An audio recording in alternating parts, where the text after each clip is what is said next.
ඉගෙන ගන්න බැරි විභාගේ ෆේල් වෙන ළමයි ඉන්න දෙමාපියන්ට සහ මොලයක් නෑ කියලා හිතන් ඉන්න අයට මෙන්න මේ වීඩියෝ එක හරිම වැදගත් වෙයි.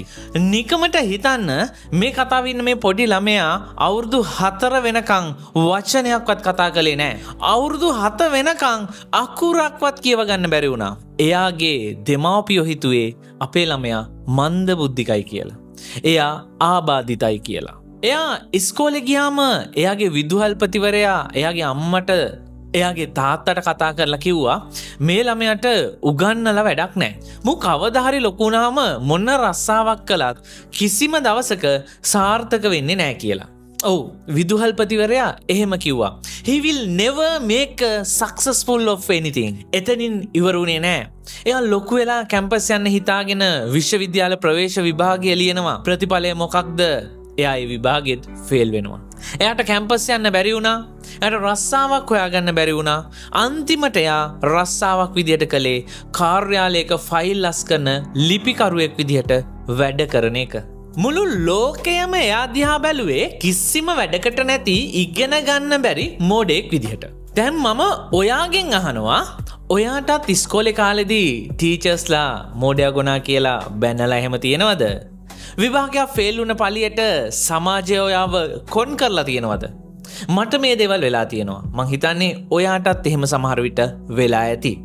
ගොඩක් අය එතනදී හිතා ගන්නවා ඇත්තටම මම මොඩයි කියලා.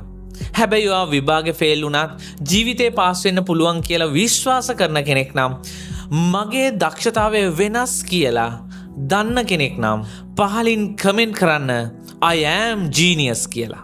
ඔව් I am genius කියලා අනිවාර්යයෙන්ම ටයිප් කරලා කමෙන්ට් එකක් දාන්න. හරි අපි බලමු ඒ මෝඩයට මොකද උනේ කියලා. අර පොඩි ඔෆිස් කාමරය ඇතුලේ වැඩ කරන ගමන් එයා කාටත් හොරෙන් පොත් ලිව්වා. එයා ලෝකය දිහා අමුතු විදිහට බලන්න පටන් ගත්තා. එදා කැම්පස් එකෙන් එළවපු වයස අවුරුදු 4 වෙනකන් කතා කරගන්න බැරි වුණේ මිනිස්සයා වර්ෂ 1921 දී භෞතික විද්‍යාව සඳහා නොබෙල් ත්‍යාගය දිනා ගන්නවා. අදටත් ලෝකයේ බිහිවුණු බුද්ධිමත්ම විනිසා විදියට සලකන්නේ ආව විද්‍යාව ගැන කතා කරන ඕනම වෙලාවක මුලින්ම මතක් වෙන්නේ අන්න එයාගේ නම. ඒ තමයි ඇල්බර්ට් අයින්ස්ටයින්. එයා දවසක් මාර කතාවක් කිව්වා. මාළුවෙක්ට ගහකට නගින්න තියෙන හැකියාවෙන් ඌව මනින්න ගියොත් ඌ ජීවිත කාලෙම හිතාගෙන ඉඳීවි ඌ මෝඩෙක් කියලා. ඒ කියන්නේ යාළුවා ඔයාට ගණන් බැරි වෙන්න පුළුවන්.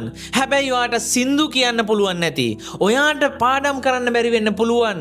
හැබැයි ඔයාට බිස්නස් කරන්න පුළුවන් නැති. විභාගයක් කියන්නේ ජීවිතේ මනින මිම්මක් නෙවෙයි. ඔයාගේ හැකියාව මොකද්ද කියලා ඔයාම හොයාගන්න.